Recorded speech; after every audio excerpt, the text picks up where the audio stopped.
A desorganização da vida cotidiana em O Amor e a Paixão, segundo GH, da Clarice Lispector, e A Náusea, do Jean-Paul Sartre. Assim como o filósofo existencialista Sartre, Lispector explora a torturável absoluto confronto das liberdades e condições da particularidade de cada um. Pode-se vislumbrar nas literaturas de Sartre e de Lispector a estranheza de um mundo indomesticado a quebrar as seguranças com as quais as personagens, como nós, tentam apoderar-se do cotidiano e que, subitamente, revelam o originário e com ele a angústia e a crise que possibilitarão o desguarnecer da fronteira entre o que é interior e o próprio universo. Vive-se assim a sagração do nada, o espanto que ele detona. Não se sabe como nem porquê, mas a experiência desse acontecimento se realiza no próprio cotidiano, no momento em que a personagem vê um cego mascando chiclete, a raiz de um castanheiro ou uma barata saindo do armário, enfim, num momento em que a personagem está imersa em qualquer banalidade do cotidiano. Assim, ao descobrir que o segredo da vida não está no aparente jogo do conforto da vida arrumada socialmente, mas no desconforto da visão do cego mascando chiclete, Ana, protagonista de Amor, por exemplo, fornece ao leitor um caminho de descoberta e o conto cumpre a tarefa literária de servir como operador de solução simbólica de conflitos existenciais.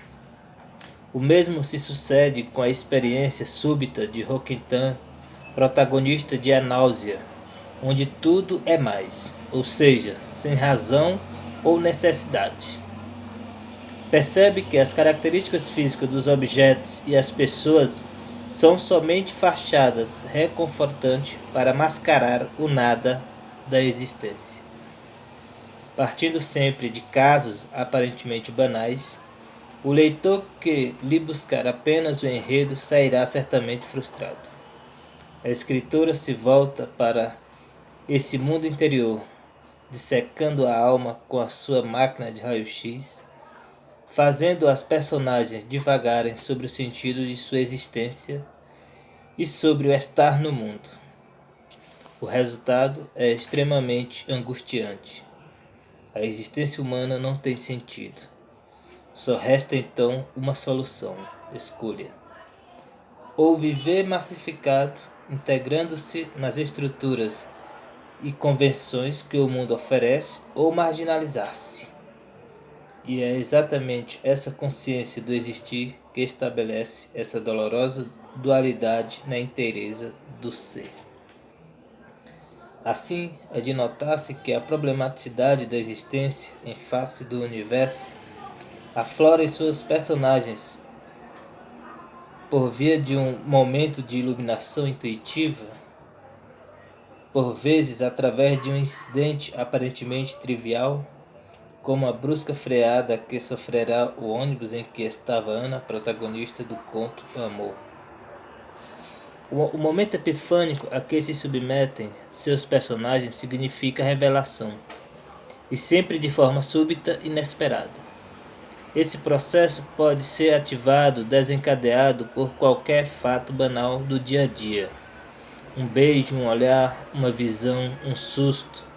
A partir desse momento, a personagem submersa num profundo fluxo de consciência passa a ver o mundo e a si mesma de outro modo.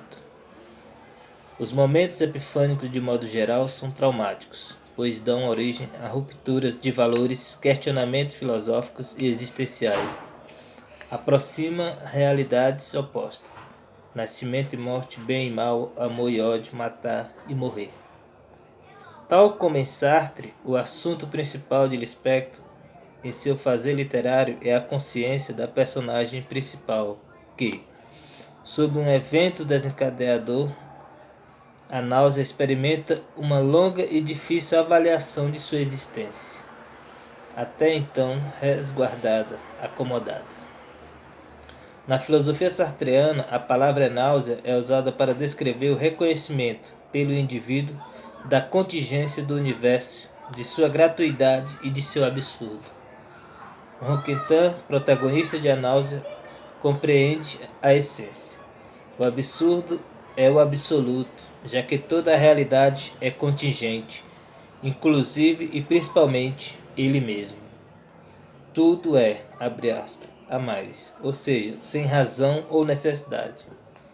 Percebe que as características físicas dos objetos e as pessoas são somente fachadas reconfortantes para mascarar o nada da existência. Tal como Ana, GH vive num mundo quase em que nada chega ao clímax. Tudo é medíocre. Também GH busca em si mesma, pela introspecção radical, sua identidade e as razões de viver, sentir e amar. Ela está em seu apartamento tomando café como faz todos os dias. Dirige-se ao quarto da empregada, que acabara de deixar o emprego. Lá vê subitamente uma barata saindo de um armário. Este evento provoca-lhe uma náusea impressionante, mas ao mesmo tempo é o motivador de uma longa e difícil avaliação de sua própria existência, sempre resguardada, acomodada. A visão da barata é o seu momento de iluminação, após o qual já não é a mesma. Já não é a criatura alienada que tomava café distraidamente em seu apartamento.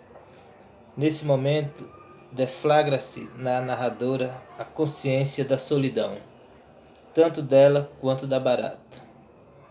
Para regressar ao seu estado de um ser primitivo, selvagem e por isso mais feliz, GH deve passar pela experiência de experimentar o gosto do inseto. Através da provocação, que é a sua náusea física e existencial, provação, estaria fazendo uma reviravolta em seu mundo condicionado e asséptico. A náusea, aqui tomada como forma emocional violenta da angústia, é o momento em que antecede a revelação e a epifania. Resulta da dolorosa sensação da fragilidade da condição humana. A epifania constitui uma realidade complexa, perceptível aos sentidos, sobretudo aos olhos e aos ouvidos, e até ao tato. A personagem repensa toda a sua vida, o modo pelo qual se apresentou ao mundo, repensa o próprio mundo e a existência. A angústia existencial perpassa todo o livro, tal como Sartre há em Clarice uma afirmação da liberdade humana em meio ao absurdo da existência.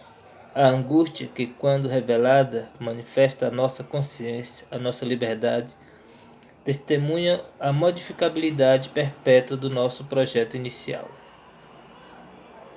Assim, ao comer a barata, GH afirma plenamente sua liberdade perante as normas sociais interiorizadas e perante o nada. Seu interno está justamente em inserir-se profundamente no mistério da existência, na reflexão sobre si mesma e sobre a vida em geral, buscando o sentido universal nessa sua experiência com a figura abjeta de uma barata. Em suma, ela busca o sentido do não sentido. Não há fronteiras nítidas entre o eu e o não eu, entre a parte e o todo. Abre aspas. É que eu olhara a barata viva e nela descobria a identidade de minha vida mais profunda.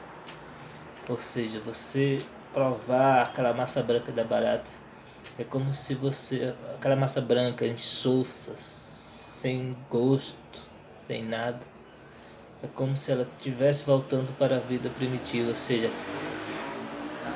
rompendo com os laços, com as normas sociais, com tudo aquilo que nos define, que nos joga em meio à multidão e que não nos diferencia da multidão.